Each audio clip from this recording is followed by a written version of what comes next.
There's that. Yep, got it. This computer. All right. Yeah, so it broke. It just straight up like it had 3 diamonds in it. You had diamonds in your ring? Oh god, yeah. Yeah, man, I went gaudy. Okay.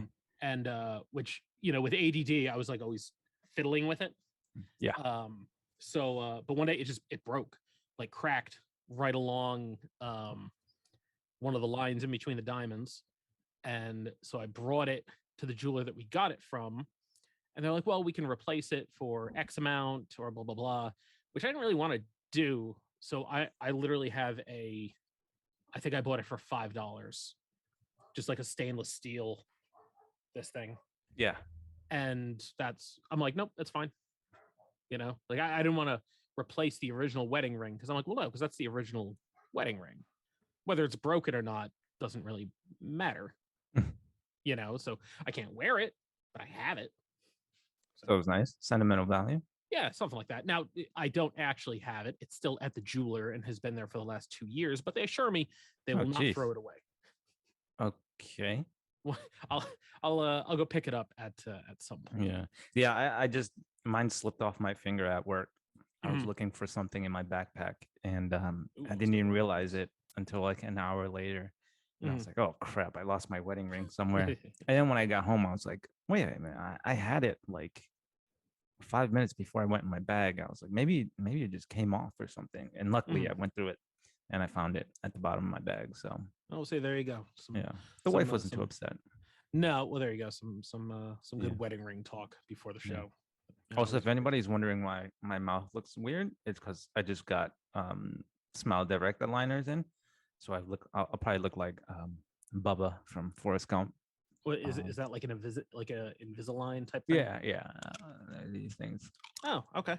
Yeah. Well, I mean, you sound fine. I suppose that's the main thing, right? Yeah, I'll probably sound like my tongue is swollen at certain parts. Oh, you get used to it. And I look like I've got something in my mouth, but it's just the aligners I haven't gotten used to yet. Well, that's all right. I sound like a Muppet full time, so that's fine. Nah. But anyway, guys, good enough place to start, right? Stalled Aero. Yeah. So all right.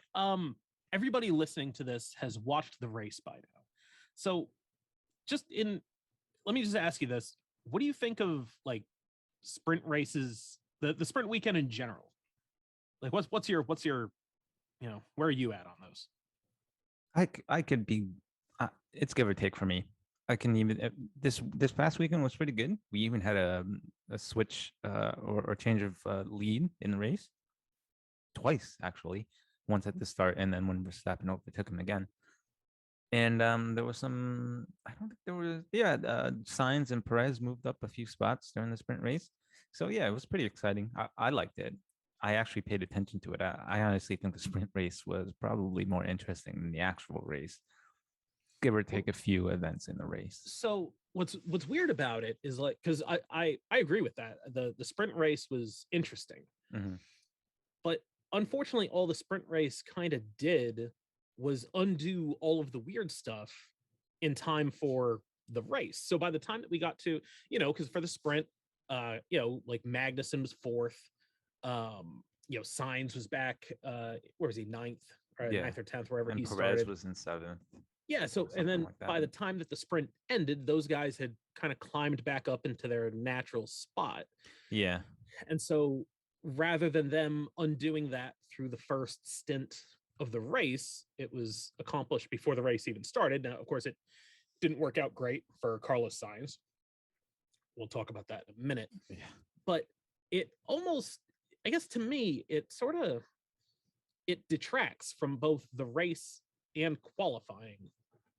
And I like the sprint. Like the sprint race itself in a vacuum is good. Yeah, it was entertaining. But it made the race less entertaining by undoing the jumble that happened in qualifying.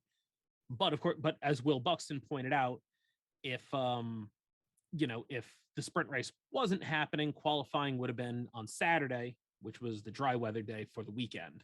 True. So, yeah, on this one, I guess it worked okay in that, we got a little bit of rain to start the race. So it was Imola, which we thought passing was going to be difficult, and it was.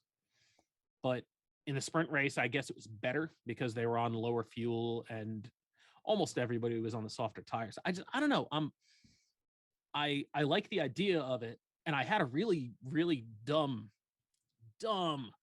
idea for what they should do with sprint races. Well, let's hear it.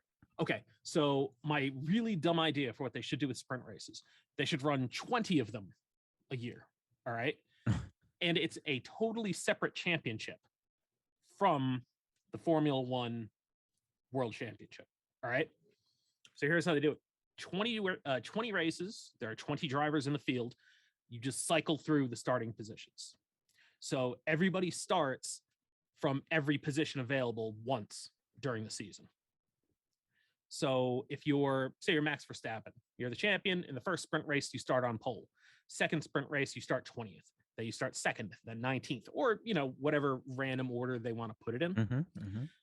But it's its own self-contained thing. Obviously, this will never happen, but it's its own self-contained thing.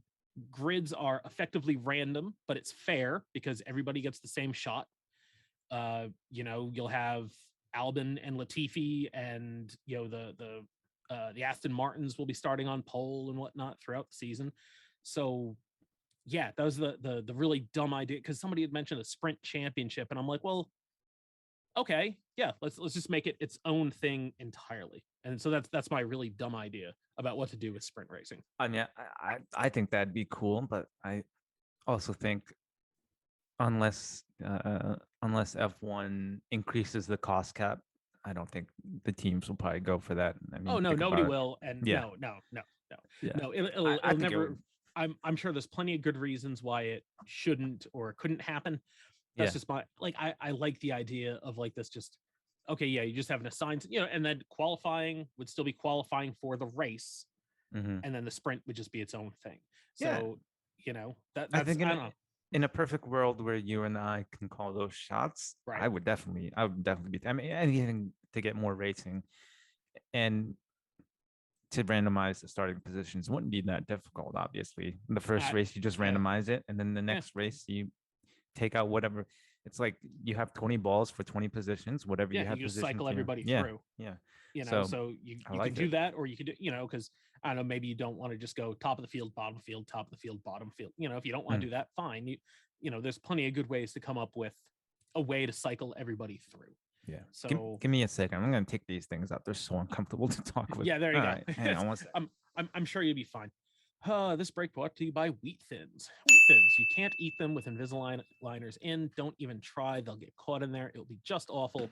Wheat Thins. I'm going to definitely remember to put in the Wheat Thins ad this time. But yeah, I like a crucial that idea. part of the show, the Wheat Thins ad. I like that idea. I wouldn't mind it, honestly. It'd be nice to see what some of the slower teams could do if they started on pole position, and if Verstappen could make it all the way back up to the front, like Hamilton did at Brazil, or like Verstappen or Leclerc, if they started P20. But imagine you get Nicholas Latifi or Lance Stroll drawing pole position from Monaco. and then just whoever gets cruising pole around. Monaco probably is probably a place that you would not do it. Yeah, I mean there's like 50 races now anyway, so you can always just drop Monaco. But I like that idea. Yeah, see, so there we go. But so I mean the sprint race, it's hard to tell because it's Imola. Yeah, and I think I do agree with your original point though, that it takes away from the race. Yeah, and I mean I don't mind it, and I suppose it's when you look at it. I'll tell you what was also good, I think, for this one was with the rain and everything going on, you really got no time to work on your setup for the race. So there was, I feel like Formula One is what kills it is how good the teams are at what they do. They know the track conditions. If they go out and they run a couple laps, most of the time they're going to mostly get the setup right. So it seems like by throwing them a curveball like this weekend is the way that you get entertainment. It didn't help. I shouldn't say entertainment, but the way that you get an entertaining race. Imola had its own challenges, although, there was at least when it was still wet at the beginning of the race, there were still some non-DRS passes. But yeah, they just, when they're not afforded the opportunity to be perfect, is when interesting things happen. Yeah, case in point, Ricardo didn't have any running in FP2, I believe it was, before the sprint race. They had And an then, engine problem. Right? yeah, and then he came out and had a pretty damn good sprint race. So it's not like he really needed that practice session. I can't imagine how much better he would have been in the sprint race if he had had that FP2 session. I think there was one or two other drivers that didn't come out for FP2 or a good chunk of FP2. I think maybe Alonso. Botas, yeah, Yeah. it was one of them, and one or two of the midfield guys. So, yeah, I can definitely see what you're saying, and I agree that maybe having a few curveballs thrown at you on the race weekend, like this past weekend, is good. If you think about F1 like 20 years ago, all the testing that they used to do was unthinkable in today's F1. You know, when people are like, "Oh, Schumacher drove so well," it's like, yeah, well, I mean, he probably drove more in testing than most of these guys do during the season right now. Yeah, for so, sure. I think it also helped back then that the cars were just fundamentally less reliable. So yeah, even though you had all that testing, you know, the V10 era was probably when a lot of the reliability started increasing, because prior to that, I mean, in the, you know, in the 80s and the 90s, it was, you might go through uh was it like, was it 1983, I think, Brabham BT 52B, you know, when Nelson PK won the championship, he had a bunch of DNFs. You know, yeah, and it's just that everybody had a bunch of DNFs. and that was before they put parts limitations in too.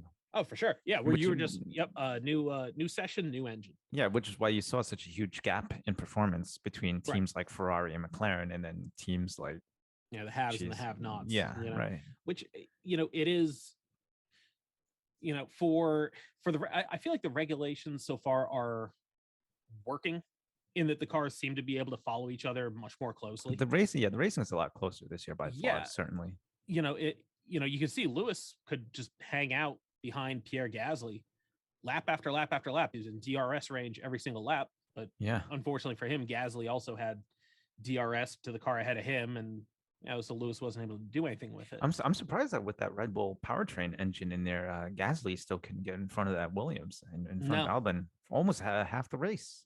the Williams has been slippery this year. I mean, as far as Mercedes powered cars go, he's been up there in all the speed traps. Yeah. Albon's been, I think, consistently the fastest Mercedes powered car, straight line. Yeah.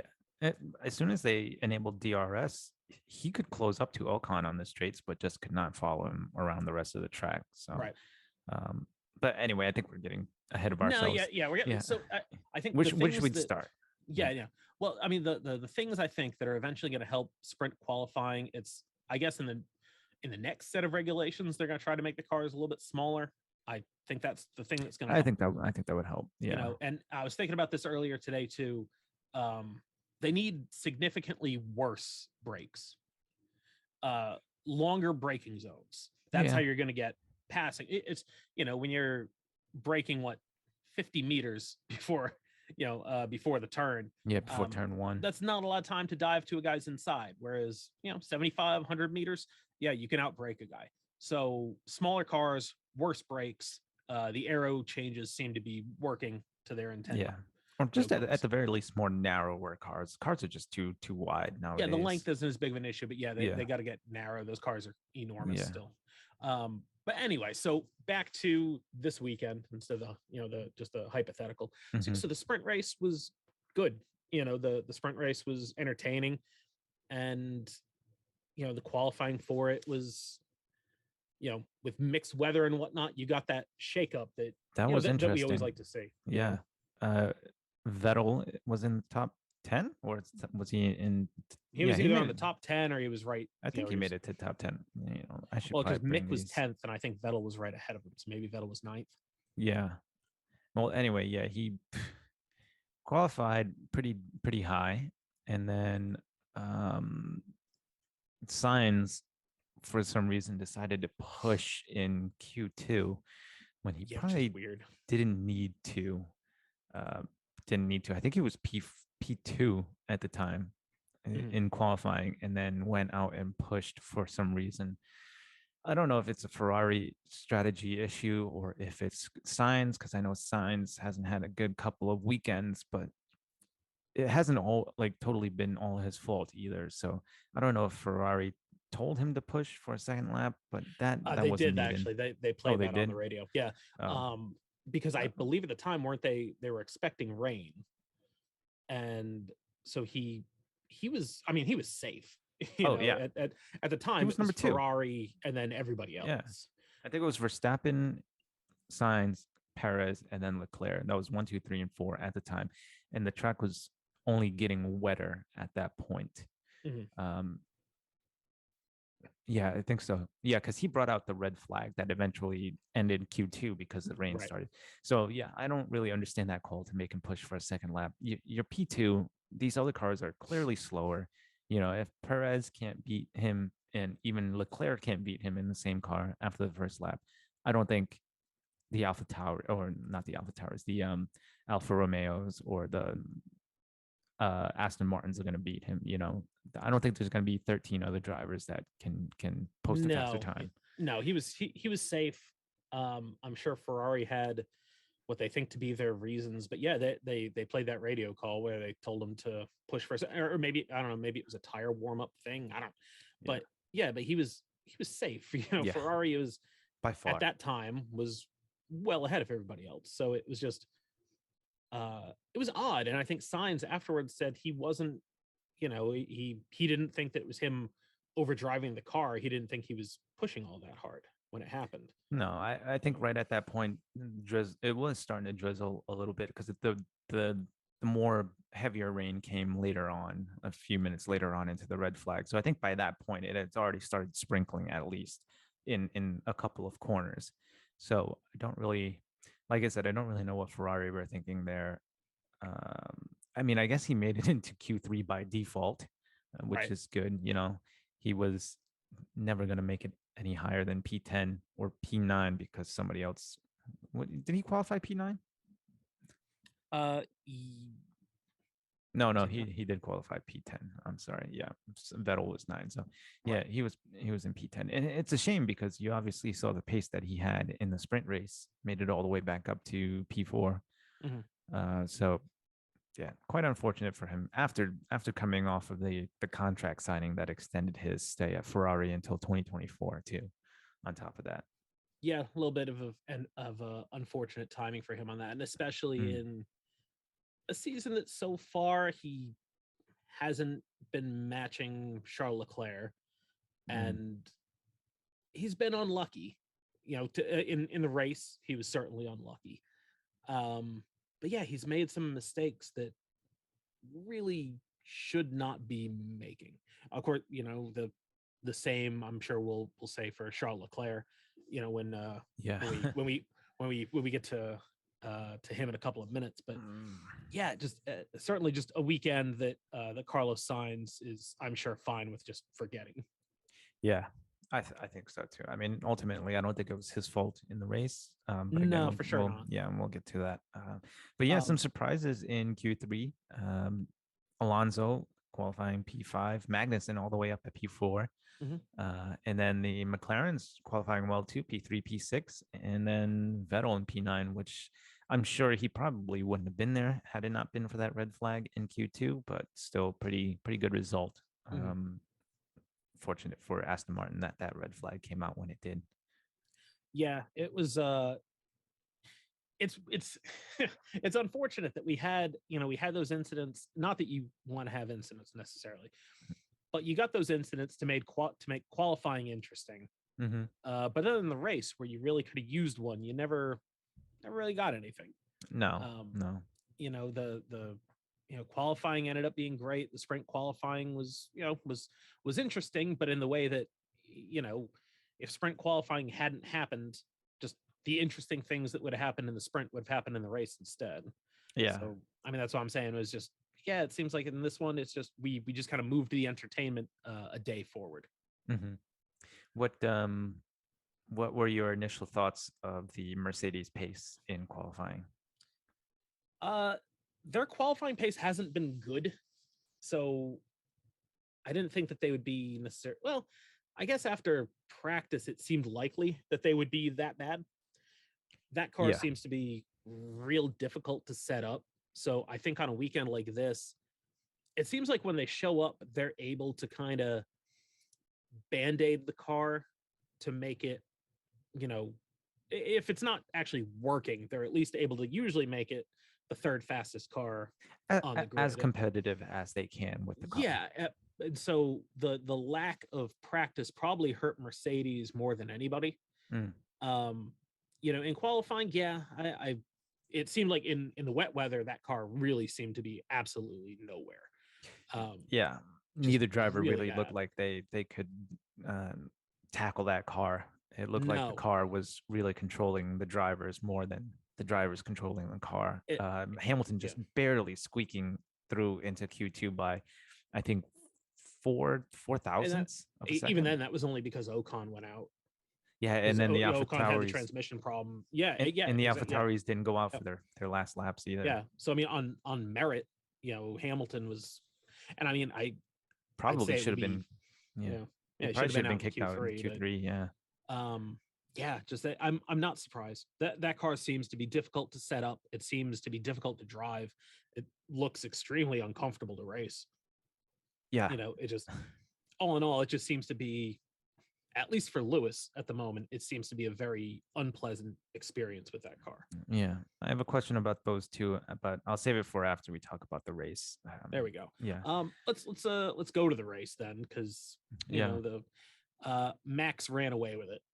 I mean, there was really no pretty much, yeah, and I suppose even though it is the sprint qualifying where he only led, I think, one lap in the sprint qualifying, it is still the a only lap grand that slam counts. Yeah, because he won the sprint race and he led every lap of the race. yeah. Red Bull's upgrade package seems to have come good. Mm-hmm. In a really strong day from Checo Perez as well Yeah, too. I think today on merit he stayed pretty close to Verstappen, uh, which is always a good sign. He jumped Leclerc in the pits. Well, no, he was ahead of Leclerc, and then he dropped behind. Oh, he dropped Leclerc. behind him, but then he came out and he had, Yeah, yeah, that's right. he passed him after the pits, but yeah, only I'm trying to see the how far back. Yeah, That was 16 seconds back. It was actually kind of that rare day where the undercut and the overcut were in a weird way sort of equally powerful. Yeah, I think because of the temperature on Yeah. track and in the nature of the tires this year. Yeah, it in was laps really, were generally faster than out laps. yeah, it was really a weird situation where teams weren't really sure which way was the best way to go. It was the guy in front would end up coming out and he would come out ahead. He'd come out behind. Yeah, sorry, yeah, you come out behind, but then because he'd end his up tires being were able to better. go past. Yeah, so yeah. it was interesting in that way. It was. And which at least there was some element of interest, I suppose. Yeah. It did seem like the Ferrari didn't. The Red Bull seemed to be better on its tires. He was able to, that they were both able to keep their pace in a way that the Ferrari kind of like ebbed and flowed, where it was quick and then it fell off and then it got quick again. And yeah, I'm not really sure what was up with the Ferrari. I think maybe it's time to bring in some upgrades for that car, because it looks like as every race progresses, that gap was getting smaller and smaller. And then today, obviously, you saw the Red Bull surpass the Ferrari. Credit to Ferrari that they were basically able to take their Barcelona testing spec, 4 races into the season before having to bring it up, before anybody solved them. And it probably still would have been competitive today had they had 2 Ferraris up front helping the fight against the 2 Red Bulls. Yeah, I don't disagree with that. And they, it's with Ferrari, I think bringing an upgrade this weekend would have been tough because of the lack of free practice and all that stuff. Right, so, right. Even if they had something in the pipeline, it does make sense for them to do it at the next race instead of at this race. It definitely helped out Red Bull. Yeah, for sure.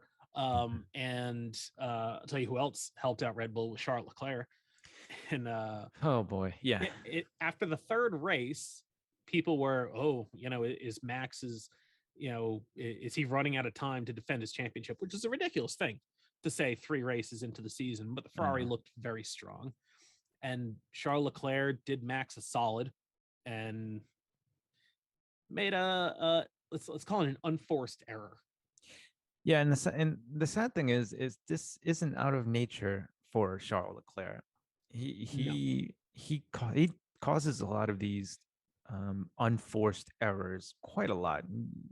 I don't know. He hasn't had a decent Monaco race his entire ever. career in F1 because of these Has he finished personal one? mistakes. I think he usually No, he do, didn't even doesn't he? start the Oh, last one. So that's right. yeah. Yeah, So that and was then unfortunate. had an issue at Baku going into the castle section when he probably should have been on pole that race. So Mhm. yeah, I'm not sure. I feel like when he starts to panic, he starts to get into his own head a little bit and kind of makes these mental errors that cost him a whole bunch of points. And we saw it again today.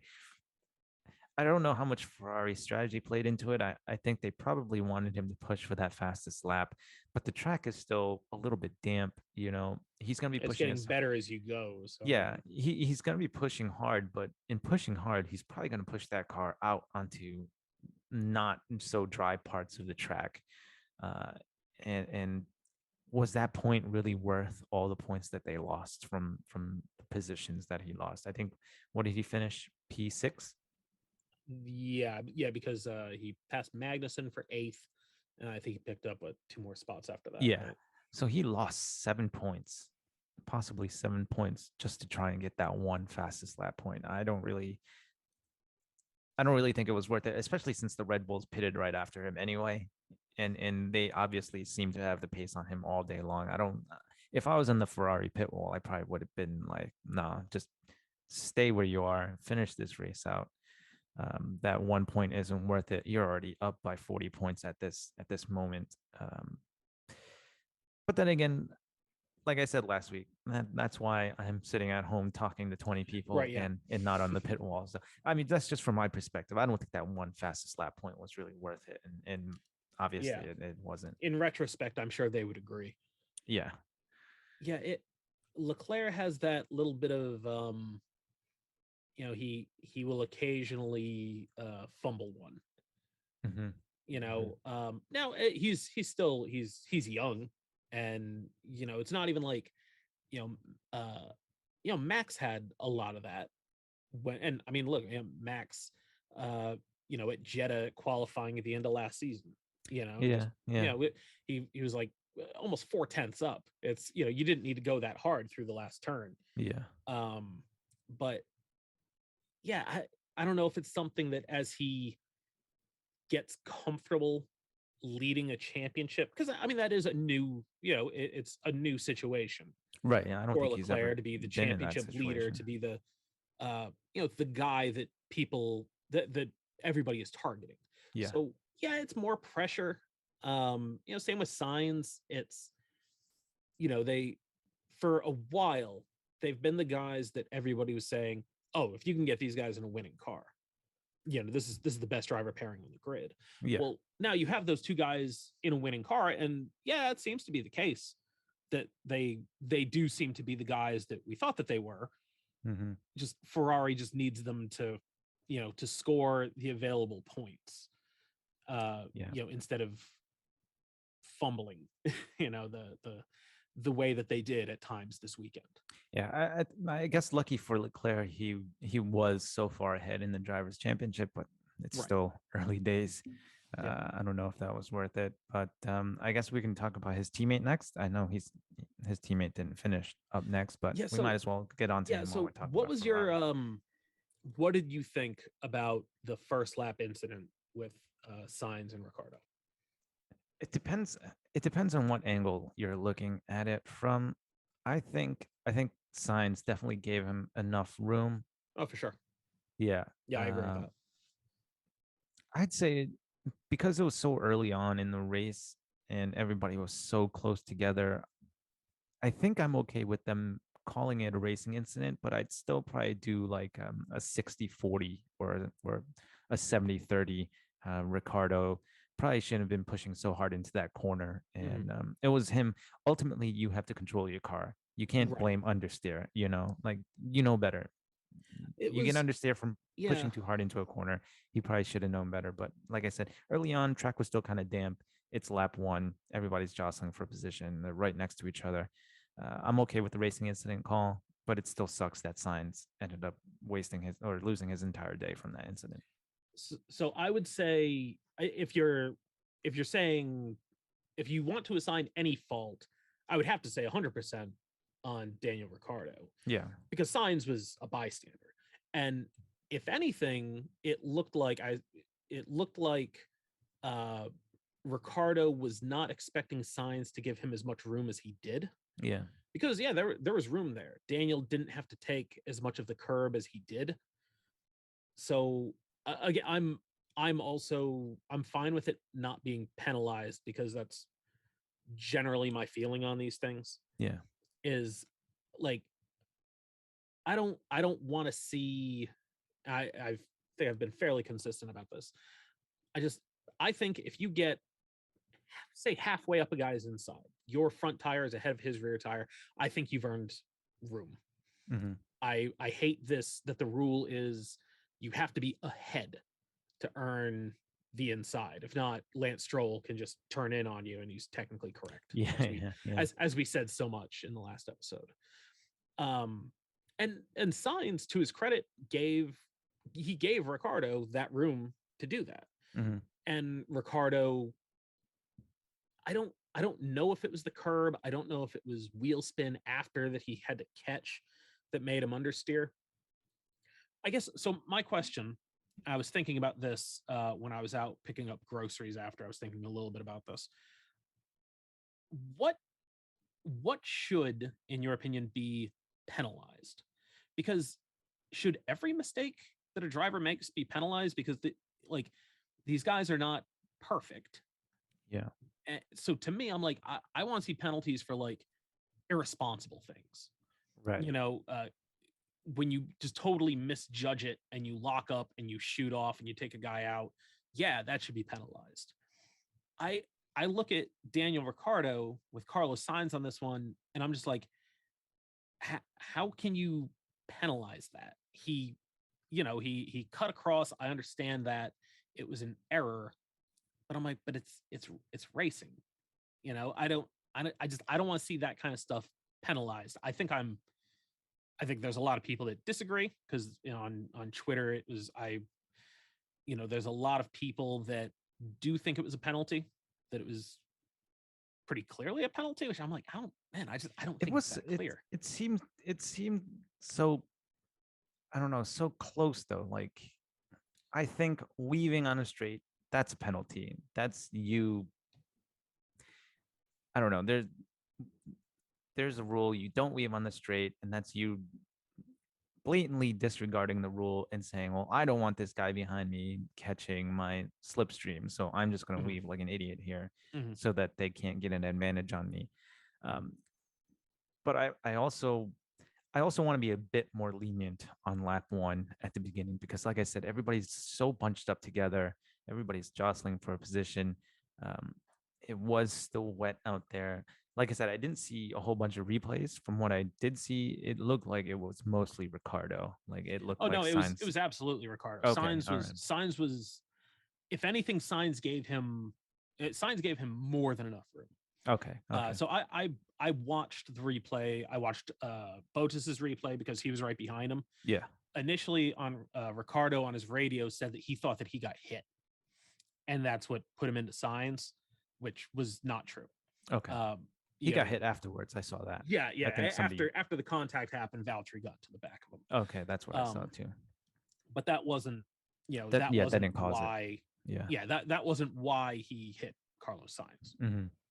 So, yeah, I'm like on the first lap, they're kind of the shot that I actually would have liked to have seen, and I couldn't find it. I would have loved to have seen an overhead of the two of them, because if they're saying, well, if you watch Ricciardo's onboard as they're slowing down, he's kind of next to Sainz. And then it seems like Sainz decides he's going to take this very wide line through the turn. So then, Sainz goes well ahead of Ricciardo by probably half a car length. Yeah. The point at which, if you're the sort of person who says, okay, that's Sainz's corner because he's ahead, that, yeah, Sainz had that much of a lead. half a car length. When they were slowing down, though, they were side by side. It's Yeah. just Sainz was on the outside, so he was able to go in deeper, which to me, I'm like, okay, well, that gives Daniel Ricciardo the inside. And Sainz gave him that. So Yeah. Carlos Sainz, to me, did literally nothing wrong. The only thing that Carlos Sainz did wrong was that he shouldn't have been in that spot to begin with. You know, he should have qualified up higher. And I think that's a Nico Rosberg take, where he blamed Sainz. He blamed Sainz for the incident because he said Sainz shouldn't have been there. Yeah. It's a very Britney thing. And he started P4 as well, so he dropped back a few positions. I think he lost a position to Norris, and was Russell ahead of him at that point? I'm not sure. No, Russell was way back. Russell ended up okay, because Russell still was behind. He had to pass Magnussen on a track. Yeah. All right. So I'm watching a quick shot of it now. Yeah, and it looks like it's pretty much. I mean, Sainz was pretty much on the edge of he was as far to the side as he could have been. Yeah. I don't, I don't have any. I'm not assigning any blame to Carlos Sainz. Mm-hmm. It's Daniel. It was a Daniel Ricciardo production. The whole thing. Yeah, it looked like his rear touched the curb and that's put him into give him a little tank slapper. Yeah, so. To me, I'm like, well, is that worth a penalty? Is it a penalty if he does it by himself? Probably not. But because he hit Carlos Sainz and took him out, should it be a penalty? I would say no, because if you're saying that Sainz's corner, you're basically just saying that, okay, so what, Ricciardo just needs to back out fully, right, and let Sainz have the spot, which I'm like, it's racing. I hate that. Yeah. They need to be able to go into corners side by side. And, Ricciardo just, unfortunately, he took more of the curb than he needed to. If he would have used the space that Sainz was giving him, it would have actually been fine. I think if you start penalizing these, I don't want to call it ticky-tack contacts, but this is. No, but it's not an egregious. Yeah, right. It's not like, oh, that was a massive mistake. Right, right. It's. Well, like I said, lap 1, I'm a little bit more lenient. It's also wet out as well too. They're on inters right now. Nobody really knows where the grip is at. Yeah, Carlos Sainz's race kind of gets ruined. I mean, but Ricciardo's race got ruined too. So penalizing him what would it really? Yeah, he sort of did his own thing for that. Yeah, he applied the penalty to himself. Yeah, what would it really do here? It doesn't help out Sainz. It doesn't help out Ricciardo. And these things have happened before. Where, like you said, if it's not egregious, it's not like unsportsmanlike. I don't think there should be any penalties here. Yeah, if they wanted to give him like a warning for it or something like that, I would probably. I don't think I would have an issue with that. Yeah, or even if they gave him a 5-second penalty, I'd be like, yeah, that seems a little bit kind of like beating a dead horse, but okay, whatever. Ultimately, I really wouldn't have cared much either way. Yeah, I just both of their races were ruined. Oh, for sure. And this isn't a license point worthy penalty anyway, so I don't really understand that. No, it's not that level of egregious, really. Yeah. So Sainz's race was ruined right away. Ricciardo's race was ruined, but in a much. I wonder if Ricciardo maybe kind of wishes he just ended up in the gravel with him, because that's what he said. That's what he said. Yeah. At the end of the race, they were interviewing him. He was obviously sorry. He blamed himself. He went over to the Ferrari garage to apologize to Sainz. I guess. And somebody, I think they asked him how was the race after that, and he pretty much said it was one of those days where you wish you would have just finished your race on lap 1 as opposed to driving around at the back of the track. 60 laps in 18th place. Yeah, pretty much. And they pitted him twice. He came in early. He was the first onto slicks. Yeah. And then I don't know, I guess that didn't work, so they brought him in for the hards. But then aside from the 2 Red Bulls and Charles Leclerc, everybody else ended up going the distance on the medium tire. Yeah. I think either they were trying to test something out for Norris to see if they wanted to make a second stop for Norris later on eventually, or maybe his car was just so damaged that it was just eating through the tires more than it normally would have.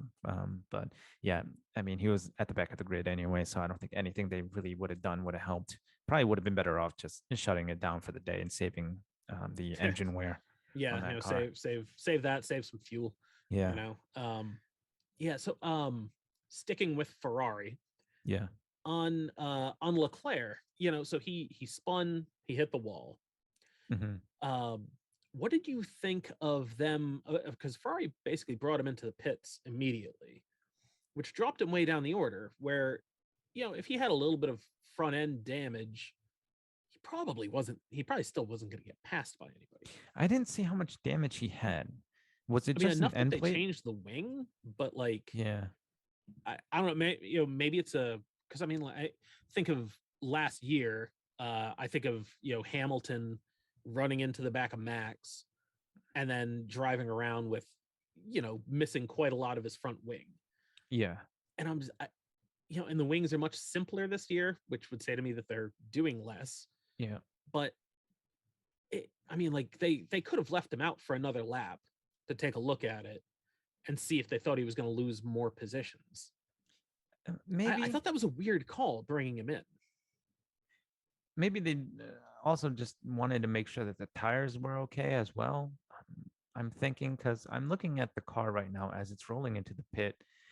Yeah, that's a good chunk of front wing missing. It was a decent That's amount. yeah, the whole front left flap is gone. Hmm. Yeah, So front left is gone off of that Mhm. front wing. I don't know how far back the other cars were. Yeah, that was gonna be my next question. Yeah, and Imola is a very very twisty turny track, so obviously Mhm. you don't want to lose all that downforce as well either. But they had confidence that he would come back and secure a few positions, which he did. So Mhm. I'm not I sure. mean, he still I ended up. am with Yeah, you. I I don't don't know, know because what lap did that happen on. what was It that, was almost 10, 12 ish from the end, something like 10, that. 12. Yeah, I think he probably would have lost. He would have been a sitting duck. He because at that point any car would have been able to overtake him at any Yeah, corner on the I mean, if track. if Ferrari thinks it was that big of an issue, Mm, then yeah, all right, yeah, then bring him in.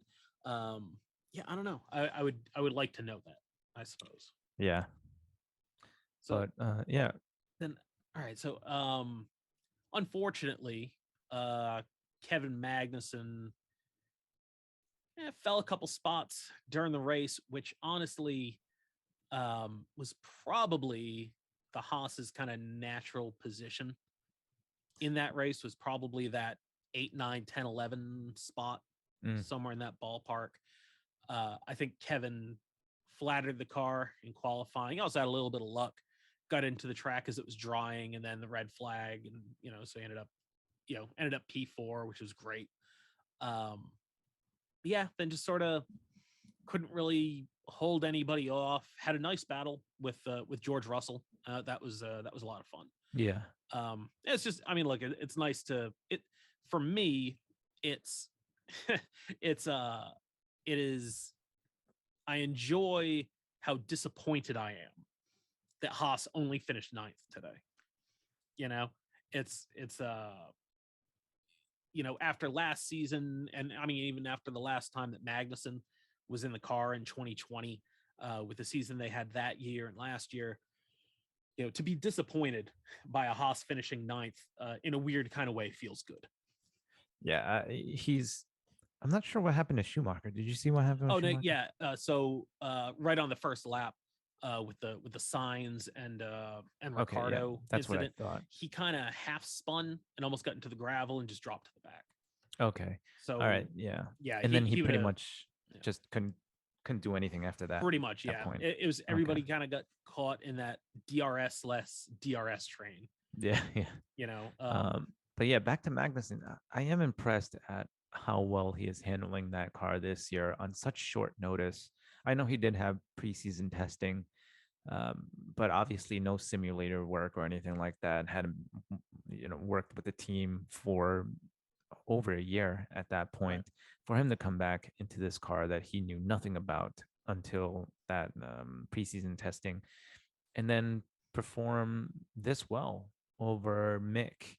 I honestly thought Mick would be a little bit closer than he is right now to K Mag, and it just seems like either through bad luck or just bad form, he's just not able to keep up with K Mag whatsoever I, in this car. I think it was a little bit of bad luck from Mick this weekend. Yeah, He did start P10, and he was so in the sprint race. I think Haas made probably the wrong tire choice. Um, oh yeah, and definitely agree with that. yeah, and for Mick, who also started on the mediums, but the difference is that Mick started behind cars that the Haas is faster than, Yeah, and he Kevin made started back some ahead of the cars positions. that the Haas is slower than. Yeah, So yeah, so Mick was able, he kind of hung around. Then as tires started falling off, he just kind of picked people off. yeah, Mick did a great job in the sprint qualifying, and Kevin kind of fell back. I think they only finished 3 seconds apart on track in the sprint, and yeah. Everybody was the entire grid was really close to each other, save for the two Williams in the back that were like 4 or 5 seconds right. behind. But yeah, everybody finished close. It, but yes, I mean it kind of Haas has this fascination with using a different tire strategy than everybody else. Yeah, They've already done it twice this season, and plus the sprint qualifying. If if that sprint was 25 laps instead of 21, then I think they were probably on the right tire. Because if you yeah, looked at lap times, yeah, in the last 2 to 3 laps, the soft tire did fall off. yeah. But up to that point, the soft tire was also quick enough that you generally, you weren't going to do anything, hanging around on the mediums. No, So, you know, it they it took a gamble was, though. yeah, it was a It, gamble, and I mean, it didn't pay honestly, like, off. what does Haas have to lose? Yeah, right. You know, After last season, I think and just gaining points in one race was enough for this year. yeah, absolutely. So I mean, they're already off to uh, probably a better start than I think anybody thought that they would, Better start and than half the teams on the grid. I'll give them that. So so I mean, like I said, Mick this weekend a bit unlucky, I think. yeah, I do think he's going to score points at some point this season, which probably should have everybody will be scored happy points. about. He probably should have scored points this week, honestly. I thought it was going to be a double points finish for Yeah, Haas. I Unfortunately, I thought was so correct too. about that.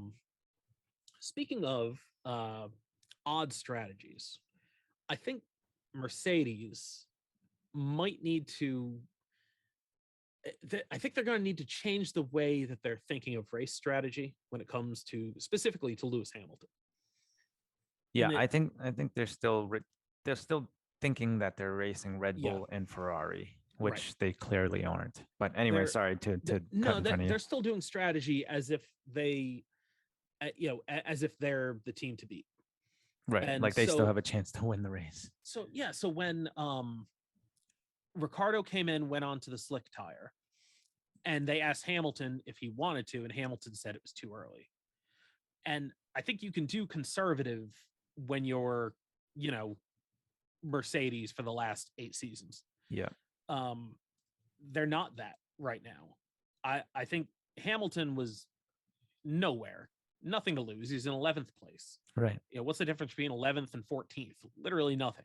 And So Ricardo was clearly faster on the slicks. yeah. Everybody could see Oh that. yeah. Yeah. He was. He had green and purple micro sectors. Yeah. Even So Verstappen wasn't able to keep up with him when he came no. out in front. So and Hamilton at that point was just stuck behind Gasly and behind Albon, and or at that No, point, yeah. no. Yeah, Albon I was still think, behind at that point. yeah, he So, was still ahead. so behind Gas, yeah. So we'll let you talk about Alex Albon in just a minute. Here, Yeah. you're like foaming at the mouth, waiting to I always waiting to talk am. about I Alex always Albon. am.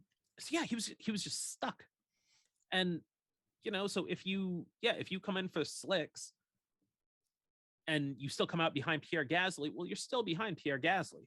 So at that point, there was nothing to lose for them to bring him in, put him on the slicks before everybody else, get him out of that, slipstream train, Mhm. let him gain some spots. So when those guys come into the pits, he's out ahead of them. Yeah. Mercedes is, and this has been a thing with Mercedes, I think, last season as well, where they've been the team that's out front dominating races for so long, where when you put them in a situation that's not so simple, they I don't necessarily want to use this word, but they sometimes choke. Yeah. You've seen Mercedes bottle some decisions like that. Hmm. And in this one, to me, I think that was an easy decision. I think that was well, there's no point in not doing that. You might as well take a risk. He's running 11th, Yeah. and Yeah. do you want to finish 11th or do you want to possibly finish 8th? Right. You You're gonna know, be out of the points anyway. yes, exactly. Yeah. So I just Mercedes, I think, is going to need to, they have a lot of work to do on that car anyway, because that car is George Russell is flattering that car. That car is a mess. It is. Um, it's just, I still think it's probably somehow the third best car on the grid. But it's just not. It, they need to stop thinking as if this is what the W10 or the W11 or Yeah. even last year's car. It's that they're going to have to change up their thought process Mhm. about this car. I don't know if you remember, I think it might have been 2 years ago. It could have been last year too. There was a race at Silverstone where I think it might have been 2 years ago because I don't think the Red Bull was as fast as the Mercedes. And Verstappen was right behind Hamilton, and Red Bull's strategist was telling him, slow down. We need to conserve the tires. And Verstappen came out and said, no, I'm not going to drive like a grandma. This is our only chance to catch him. And Verstappen himself took it upon himself to go aggressive. And he eventually I think he won one of the races at Silverstone. And I'm pretty sure he did. I might be wrong. But anyway, I think that's what Mercedes need to do. Verstappen was like, we need to stop strategizing around Mercedes and we need to focus on our own race. And I Yep. think that's the problem with Mercedes this year. I think they're still comparing themselves to other teams. They're clearly not as fast as the Red Bull or the Ferrari. You can even argue the McLarens this year. And I mean the Alfa Romeo at times. Yeah, even the Haas too sometimes. Yeah. So I think Mercedes really needs to stop focusing on what other teams are doing, and they need to focus on themselves and how they can extract as much as they can out of that car. Like, we don't care how fast the other cars are going. We don't even know how to drive our car yet. We really need to Right. focus on ourselves first, and maybe the aggressive pit strategy is the way to go, because being conservative, I mean, you saw today nothing happened. You saw Australia, Right. they kind of lost out going conservative. um yeah, I think you're right, they haven't been in this position before, and they don't know how to deal with it. I think Red Bull was in this position last year when they had a quick car, and they kind of messed up a few of the pit calls earlier on in the year, but eventually later on into the year, they pretty much got all their pit calls right. And that's how Verstappen won the World Drivers' Championship. And Mercedes seems to be taking a little bit longer, understanding that they can't be racing like they're qualifying on pole every Saturday. Obviously, I don't know if it's so unbelievable that they can't grasp it yet, but they're qualifying and they're getting knocked out in Q2. They really Right. need to change it up somehow. I think especially today, because you had George Russell running, up at the top of the field. Yeah, he had a Yeah, pretty decent weekend overall. he actually did. And I would decent is even I think George Russell had an excellent, Yeah, maybe yeah, not qualifying, but I don't think there was anything he really could have done. yeah, I think anytime George Russell was in an actual race, he was very, very good. yeah. When it Um, counted, he drove for really sure. well. And but yeah, they had Russell up top. So I mean, yeah, you would be conservative with George Russell. Mm-hmm. If he's up there and he's on the intermediate, yeah, you wait. You bring Hamilton in, put him on the slick tire, see how it happens, and then depending on that, because you have the other car well up in the field, then yeah, then you bring him in. So I don't know if I definitely don't think that it's because I don't want this to sound the wrong way. I was going to say it's because of Lewis, and by that I don't mean that it's Lewis's idea, Yeah. but that it's you don't want to. The man is a 7-time world champion. Mm-hmm. You know, I understand that even though he's running well back in the field and your other cars up at the front of the field, you don't necessarily want to just treat Lewis as if he's a second driver.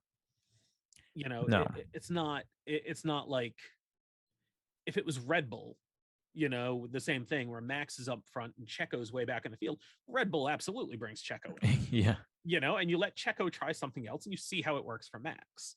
And I can understand how for Mercedes, and again, and I don't think that I don't think Lewis would necessarily have an issue with it.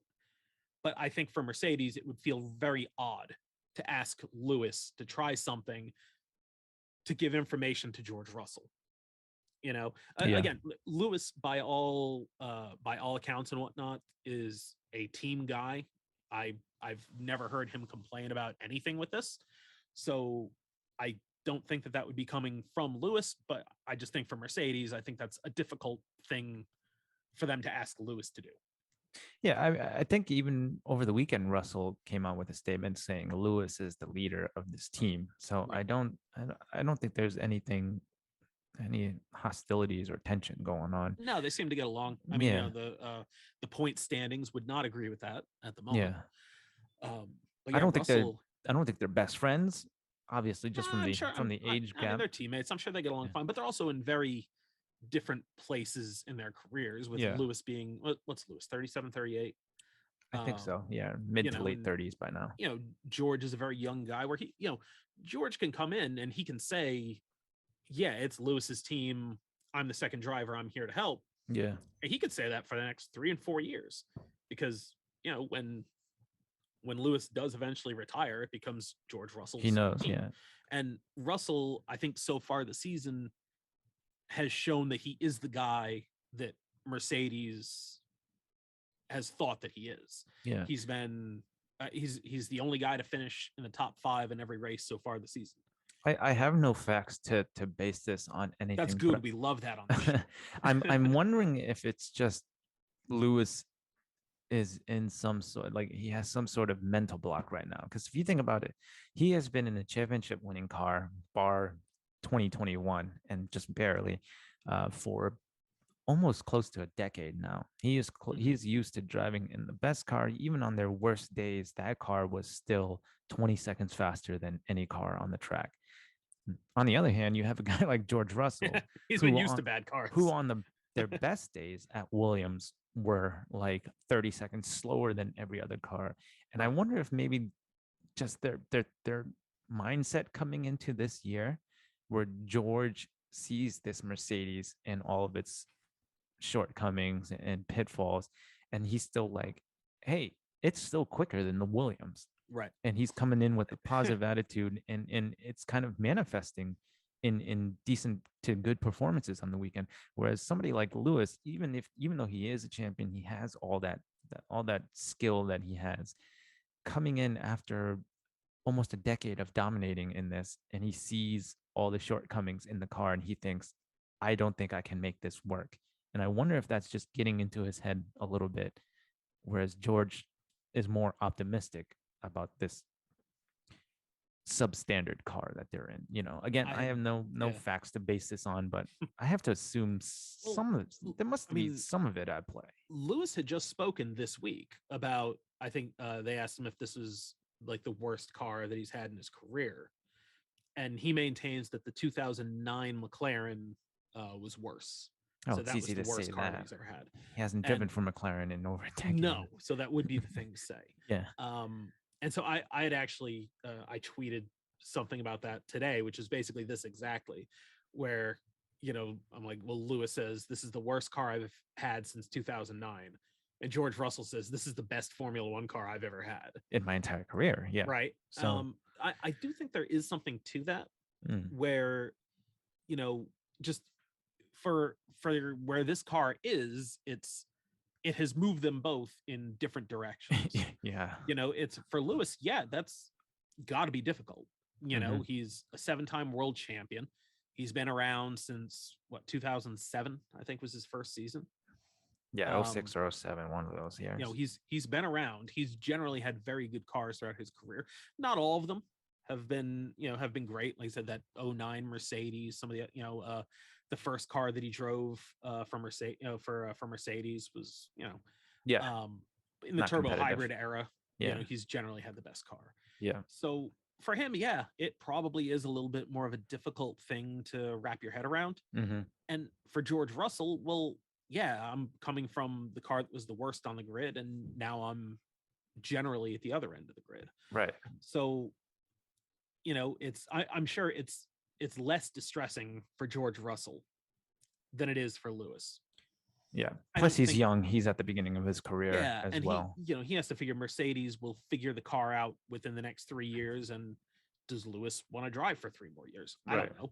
Are they going to be able to get that car back up to pace before he decides he wants to retire? Will he retire because they haven't brought the car up to pace Right, yet? right. I mean, that's it. If they next season, if they come out and the car is still not good, how many years does Lewis want to do that for? Right. George can afford to be more carefree. He's For got sure. he's got time on his hands. Yeah.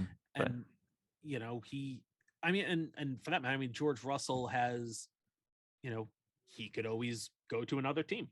He's could. young. He could do 2-3 years with Mercedes, and if they don't turn it around, and then all of a sudden McLaren are world beaters, maybe George Russell goes and drives for McLaren or something. I don't know. Because I don't think Mercedes even have that many young drivers coming through the pipeline at this moment. Nobody that's nobody F1 ready yeah. anyway. No, I mean, yeah, it was basically Russell. Yes, I think there's Russell's pretty much one guy in F2 or F3 that might be a Mercedes driver, but other than that's still like 2 years off, though, I think. Yeah, you never really hear about Mercedes juniors in the way that you hear about like Red Bull juniors. Like Red Bull has a ton of guys. Well, yeah, I think Red Bull has like 3 or 4 people in F2 this year driving in Red Bull liveries. And friggin' everybody. Yeah, I think another Japanese driver too. Iwasa. Yeah. Who's actually had a pretty solid start to the season. There we go. Anyway, but yeah. There you go. There's our F2 talk for the season. Yeah. Mercedes, kind of a mess right now. George doing more with that car than he probably should be doing. And Lewis, obviously, compared to his teammate, far underperforming. Yeah, I wonder if the car this season, because it does seem that unless, except for the teams that like the drivers are very evenly matched, it seems like this car has kind of called out the differences between your first and second driver. Yeah. Albon and Latifi, big gap. Big gap. Not Verstappen that I think that, I was going to say Verstappen and Perez gap kind of closing a little bit. Yeah, the car really seems to suit Checo, which I like. Leclerc and Sainz. I mean, Depends so far, Magnussen and Schumacher. So far, Magnussen has it over Mick, which, going back to Mick last season, this almost feels more like a real rookie season for Mick. Yeah, where he can compare himself to Nikita Mazepin. Great, the car you was learned shit. That you're better than Nikita Mazepin in the worst car on the grid. Terrific. The car was shit. Teammate was shit. Really, there was nothing to compare to last year. No, there was nothing for him. So I mean, having Magnussen in is good as long as Mick gets the better of him every once in a while. Yeah. Because with Sainz re-signing at Ferrari, it kind of looks like Mick won't see a seat in a Ferrari for a while. Yeah, he's not going to be in a competitive car, or at least not championship competitive car. Well, I mean, not until next season when the Haas VF23 comes out. Yeah. So fingers crossed. All right. So anyway, I suppose that brings us to Alex Albon. So go for it. No, we could always skip. I mean, look, another solid drive for Alex. I don't know how the hell he kept Gasly and Hamilton behind him for half that race. You got to see him pass Lewis Hamilton on the track. Yeah, I saw that. Didn't really I was like, what's going on at first? Right. I was like, my eyes wouldn't process it up to my brain. And then I realized, oh yeah, Hamilton had a slow pit stop and then he got hit by Ocon. Yeah. And I was like, okay, I understand. That was a bad release too. Yeah, that was crazy. Terrible. Ocon. Now that was penalty worthy. Yes, absolutely. Yeah. Yep. That's just it is kind of a shame that sort of stuff ends up being a driver penalty. Where not that there's anything Ocon could have done. They told him to go, But I mean, then again, who else are you going to penalize? Yeah, who else are you going to penalize there? Yeah, that was just sheer negligence, honestly, and happens way more often than you actually expect it to. Yeah. Uh, but yeah, anyway, Alex had a pretty solid drive. Got in front of his teammate in the sprint race, benefited from Joe Guan Yu DNFing in the sprint race, Mhm. and I don't know if I don't think there was one other driver. I think it might have just been Joe Guan Yu starting in the pit lane and one other driver starting behind him. But anyway, yeah, Yeah. made one way or another found his way up to P12. Wasn't that far behind Ocon in the Alpine for most of that race. Just couldn't get close enough in the last sector to really get DRS to he. I think he was close enough. Had DRS been enabled earlier, he might have been able to get in front of Ocon. But by Mhm. the time the DRS was enabled, I think at that point his tires were starting to go, and he could only get to as close as like 1.2, 1.1 seconds. But yeah, I was impressed that he was able to keep Gasly and Hamilton behind. And I'm sure the fact that Gasly had Hamilton behind him made it a little bit more difficult for Gasly to get in front of Albon, because not only did he have to worry about attacking, but then he had to worry about the 7-time Right. drivers championship behind him trying to get past him as well. So I'm sure that might have played into it a little bit. But yeah, it was a pretty good drive from Alex, and he once again outperformed his teammate by far all weekend long. And had it not been for his brakes blowing up in qualifying, which I totally forgot to even talk That about was during bizarre. qualifying. Yeah. Yeah, I think he probably maybe could have gotten into the points if he had qualified a couple positions higher than P19. I think if everything went the same way on race day anyway. Yeah. But And that was oh shit. I just had a yeah, so for it is interesting that for all the time that Gasly was behind him with DRS, Gasly really only got one good look at yeah, Albon, where Lewis tried to go around the outside Gasly like 25, 30 different times, it seemed. yeah, yeah, And it never worked. So I don't know if that was just it seemed like Lewis could keep with Gasly over the course of the lap, where maybe Gasly couldn't keep up with Albon over yeah. the so he wasn't Towards the able end to of the lap, get yeah, close enough, yeah, because if Lewis and Gasly would have both come out of the last turn right on Albon's wing, yeah, they both could have went past him, but just they weren't able to get close enough. yeah, So yeah, I mean it was you didn't hear a ton about him during the race. I mean, obviously, still ended up finishing ahead of Ocon because of yeah. the From the because penalty, for him, I think if he wasn't thinking that he was going to be able to go up the road and get after whoever was 10th, it probably didn't matter a yeah. ton to him, It because he was it knew he was was going to get the position as long as he stayed within 5 seconds. Stroll, Oh, it was Stroll. P10. Yeah, Well, all right, then yeah, he probably would have wanted that. I think Um, so. man, Speaking of Stroll, you want to um, talk about the Aston Martins? yeah. So I was on Twitter pre-race, as I do, Yeah. and somebody, Chris Medland maybe, had something like there were tractors out on the track pre-race trying to blow some of the standing water off the track. And I just loved that instantly in the comments was just everybody made the exact same joke. Was That's kind of unfair letting Aston Martin out on the track so early, isn't it? you know I could see um that one coming. they were better this weekend. Yeah. Double points finish for Aston Martin, so good for Hmm. them. But he finished 10th. Where was Vettel? 7th?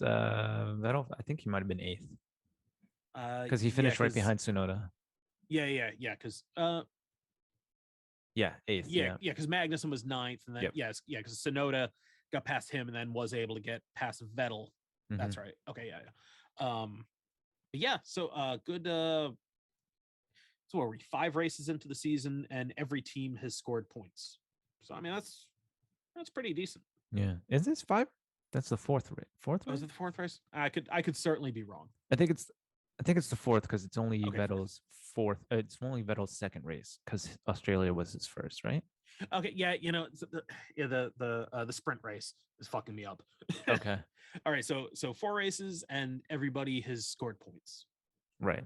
That's crazy. right? Which That's is good, actually. because Yeah. prior to this, what was the stat, was something like there were at the time there were 5 drivers that hadn't scored any points, and 3 of them drove for Aston Martin. Yeah. and the other two being Latifi and Mick. Yeah. So, Oh wow. so I guess so. Then it's probably still just It's just Latifi. I think it's just Latifi and Mick are the only drivers that haven't scored any points then this season, right? Yeah. Because Zhou Guan Yu obviously did early in the season.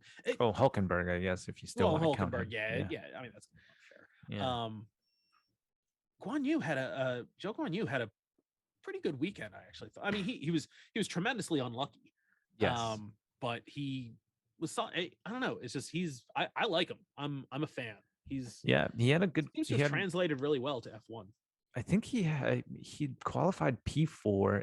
Well, he finished 4th in Q1. You're right. Yeah. And then he kind of got screwed over in Q2 because of the red flag. Yep. So yeah, he ended up he didn't get a second run in, I don't believe, before the red flag. He got hosed a little bit. Yeah, because he definitely would have beaten Hamilton. I think he would have beaten Schumacher. He probably would have beaten Russell. Well, I mean, because we saw the Alpha was fast all weekend. Yeah, I mean, that car is fairly legitimate. That's I'm trying to think. I mean, on any given weekend, your third best car is either the McLaren, the Mercedes, or the Alpha. I think those are probably the three best of the non. Yeah, I mean, Q1 he was in 4th and Bottas was in 13th. So right. Anybody else compared to their teammate, you would be like, yeah, that's pretty impressive.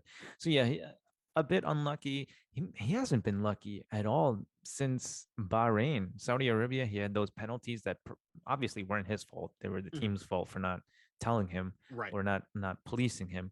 And then in Australia, again, some luck not going his way. And then this weekend again, just poor, not poor weather in qualifying kind of screwed him over. And then I think he crashed out in the sprint race from something. I don't remember what it was. So yeah, he had the chances were there for him to capitalize. I think he got a bit unlucky.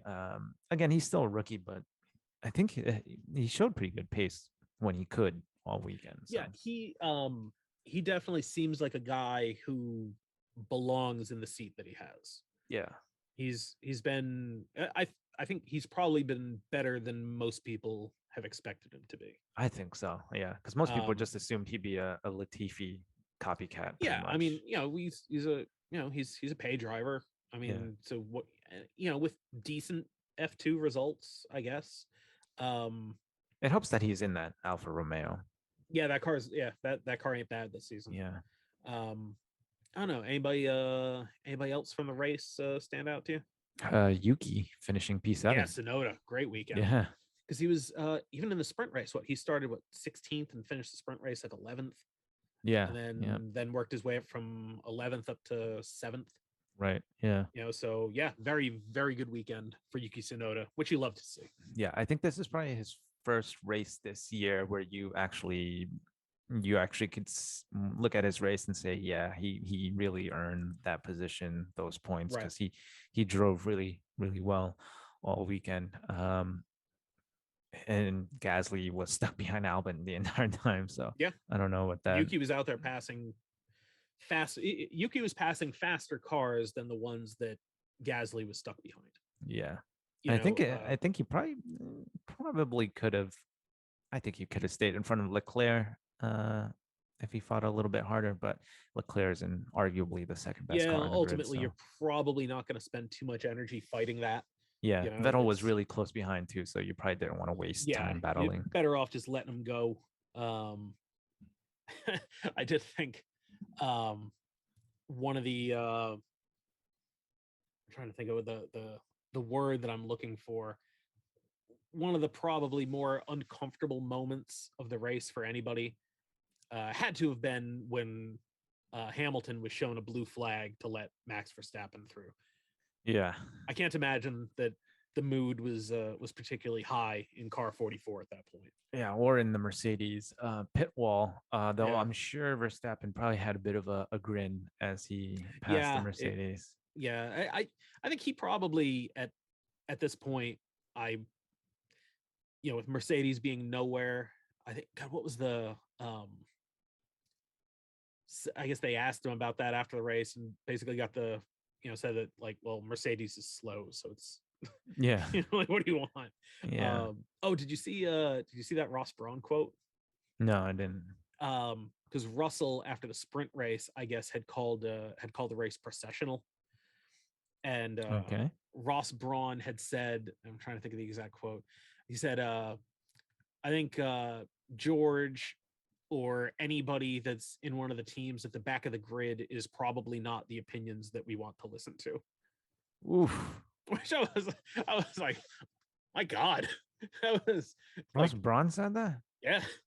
yeah, it was kind of neat. I thought, I Wow. don't know, I maybe his tone was different from the way that it sounded, because it sounded like the equivalent of the famous video of The Rock just going, "Shut up, bitch." Yeah, Yeah, I need to look up that quote. I want to see exactly what that yeah, quote was.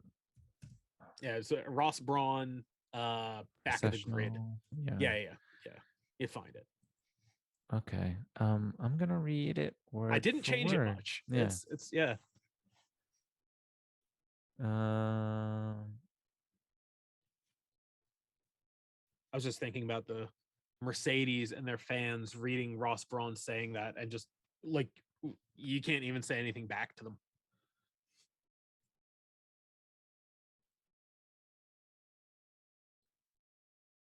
This is riveting podcast right now. Yeah, he says whenever my drivers had a bad car, he's complained about the race. Explained Braun. So I think George's opinion or the opinion of anyone in the back of the grid is not the opinions that we really listen to. The opinions we listen to are the guys who were really competitive. They're racing in the middle or racing at the front. They're in a very unfortunate position, but I don't think their position in the back of the grid is really one that reflects the true position of racing. Okay. Yeah. Yeah. I taste a little salt in that comment. Yeah. It's a bit salty, right at the tip of the tongue there. But I kind of understand what he's saying. Oh no, I absolutely understand what he's saying. I just didn't think he needed to go that hard. Yeah. Very. George Russell's not going to need any sunblock after all that shade that was just thrown on him. Yeah, I don't really know. Maybe. I mean, I don't know why Braun would seem so upset about it. I mean, ended up fine for Russell. Yeah, I mean, where he finished in the race. I mean, Braun's a very matter of fact kind of guy, though, so he probably didn't. Yeah, he doesn't sugarcoat anything. Yeah, he probably didn't mean it in that sense. It probably just came out kind of weird. But I am, I'm a little happy and giddy inside now that I read that. I mean, I love George Russell. I don't want to see George Russell get shit on or anything like that. But no, I've been impressed with George Russell. So far this season. I said I'm not like, oh, he's a lot better than Hamilton or whatnot. I just, for whatever, it's the opposite of what's going on at Red Bull, where it seems the car sort of naturally suits Checo maybe a little bit better than it suits Max. Mm-hmm. But Max is, I mean, Max is still probably the fastest driver on the grid. And so Max can adapt to it. And I just think the W13, which is a very uncomfortable car to drive, I just, for whatever reason, Russell's style or whatnot is just, he's just able to get more out of the car than Lewis is right now. He's been pretty consistently either right there with Lewis or slightly faster than Lewis. There hasn't been anywhere this season yet where Lewis is just like schooled Russell, where Lewis was really good and Russell was bad. It's only gone the one way. I really would have liked to have seen what their pace comparison would have been like in like a car from 2020 or 2021. Obviously, the car is kind of shit this year. There's a lot of cars in between them. We haven't really seen them racing wheel to wheel or right behind each other. I think maybe a little bit at Australia, but Hamilton was kind of told to slow down a little bit. So it's kind of tough to judge where they're really at, other than only really Russell's placing higher. I guess the closest that, unfortunately, it was because Lewis wasn't in the car, was when Russell was in the Mercedes in 2020, and he kind of whooped Bottas. The same way Hamilton, in the same way that Hamilton would have. Yeah. So all you really knew at that point was, okay, he's quicker than Valtteri. Yeah, they're both they're both quicker than. Although it's funny, in the race today, watching Valtteri trying to track down trying to track down Russell. Yeah. It's Oh, like, I love George, but was that maybe Mercedes' best pairing? yeah, I Valtteri love and Russell. George, but I almost wanted Valtteri to pass him Oh, on I the track. absolutely wanted Yeah. Valtteri to go past him. I Uh, just, just for the, hey, you guys kicked me out, and yeah. here I am passing your car on track. So Or the thanks for punching me in the head last year after you crashed me out, yeah, dickhead. would have been nice to see. Yeah, Valtteri's he looks so much happier he does. at that team. I think even though it's not as, I mean, Sauber is a good team and they have a good car this Mhm. season. I think he was talking about it the other day where he's he likes that decisions are made like around him. Like decisions are made, I should say, based on him Yeah, rather than decisions being made for him. yeah. He's As clearly the leader here. He's clearly the faster driver, right, more experienced. But yeah, you can see it. He's walking a little bit more upright. Head and shoulders are held a little bit higher this year. He's smiling more around the paddock. So I think this is overall a better environment for him. right. Sorry, I'm just texting my wife really quick. No, it's all good, man. I'm Sorry. sure our 10 viewers won't mind. Yeah, something like that. Sorry, my kids are at their grandparents' house. First, my wife has texted me twice during this podcast.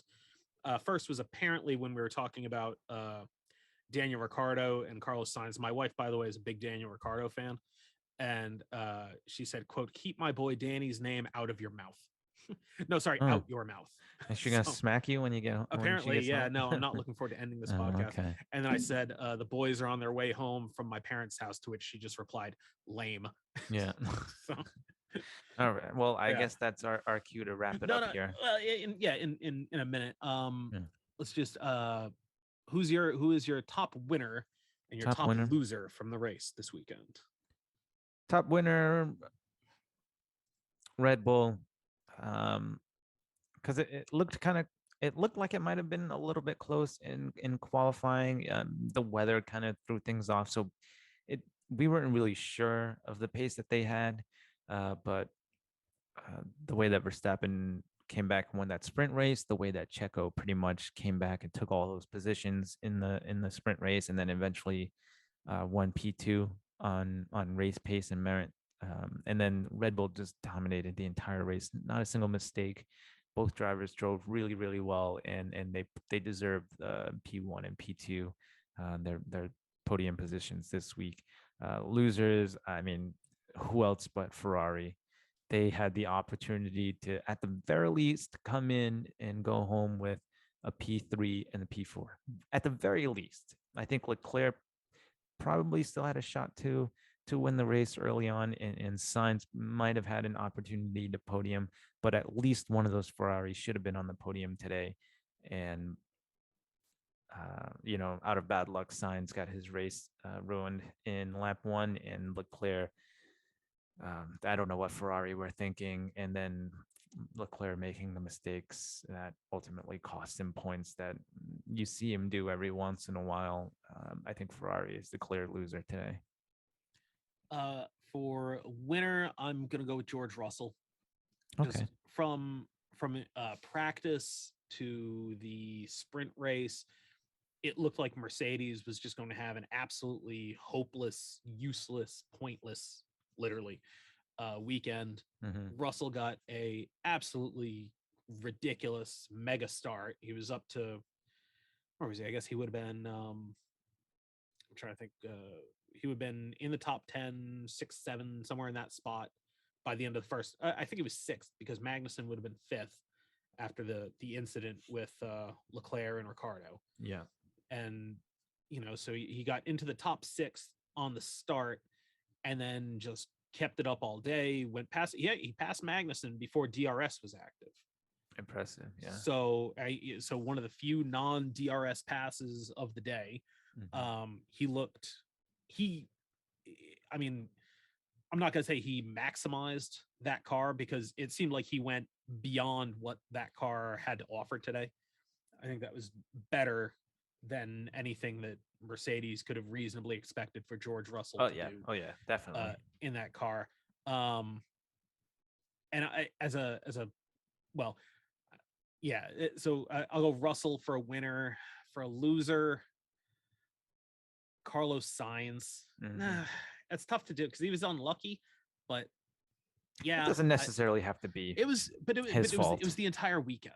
Yeah, it was the pushing qualifying that put him in that spot, and yeah, there was nothing that he could have done with Daniel Ricciardo, but just a bad, forgettable weekend for Carlos Sainz. Yeah, it was an uphill battle for him all weekend, pretty much. And yeah, so tell you what, we won't get a chance to come back to this until the next episode. But would you like to predict what grade Ed Straw will give to Lando Norris? Oh yeah, I forgot we were going to be doing this. Yeah. Jeez. Well, he podiumed. All right, we're gonna pick. I'm gonna pick 3 drivers. We'll start with Norris. Okay. What do you think he'll give Norris? I guarantee he's going to give Norris a 10. I already know it. Norris on the podium. Come on now. Maybe 9.5. I think that's 9.5 was what I was thinking. Yeah. I think Norris is going to get the 9.5. Yeah. If Norris had sorry. won. No, go ahead. Take care. No. Just Sebastian just wanted to throw me on. Oh, hey, there bud. He is. There we go. Hey, buddy. Right. How are you? Future F1 champion right there. Yep. There you go. Future Formula One world champion, Sebastian. Yeah. Okay. I'm trying to think. All right. So he's usually Ricardo probably wouldn't be any fun for this one because Ricardo was nowhere. What will he give Charles Leclerc? I bet he will probably give Leclerc a 7. I think he will say good qualifying, good sprint, but the race, even though Leclerc came in P6 or whatever, I think Leclerc is one of his favorites generally. I'll say a 7. I think Leclerc is going to get a 6. Okay. I think with those ratings, he tends to put a lot of weight on the kind of mistake that Leclerc did. Yeah. During the race.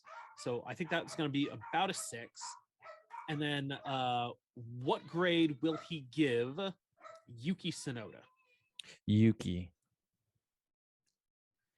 For some reason, I think he's also going to give him a 7. Really? Yeah.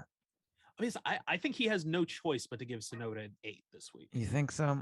I do, because the performance in the sprint race and all that stuff. I think Ed Straw will find it in his heart to give Yuki Tsunoda an 8 for this race. I think because he doesn't really have much love for AlphaTauri, I think he will give him a 7. But yeah, I will just go for argument's sake, and so that we're not agreeing, I will just say 7. Okay, so we've got Lando Norris. We both think we'll get a 9.5. 9.5. Charles Leclerc, you think we'll give him a 7? I believe he'll get a 6. Okay. Yuki Tsunoda, I believe will get an 8, and you said 7. 7, yes. Okay, well there we go. Right. I'll mark them down. I'll notate them on the screen. Is next week an off week? I think so, because they're going to Miami. So oh God, Miami's next. I think it's Miami because everybody kept talking about parking lot last I saw. Yeah, it's Miami. 2 weeks. Yeah, 2 weeks. Miami. 2 weeks. Okay. May 6th. So okay, May 6th. Okay, that's fine. Yeah. All right. I don't know. Maybe we'll do this live for that one if you're around. Yeah, it depends on what time the race starts. We'll figure it out. We'll take a look. We'll figure something out, and we'll do a show next week. Yeah. So there we go. Anyway, I can hear my 3-year-old is distressed and my dogs are barking. So we're going to end this here, guys. Like, comment, subscribe. This will be up on YouTube. It'll be up anywhere podcasts are available tomorrow. And that's pretty much it. All right. All right. We will talk to you guys either next week or in 2 weeks. Next day. All right. Latest. So your mic died? Yeah. Oh, okay. Well, yeah, you're very echoey. Can you hear me? Yeah, probably through your computer audio. Oh, okay. Yeah. All right. I can't. Well, it's good that it held on right until the end. Yeah. All right, man. All right, dude. I will work on this. Okay. And then I know you got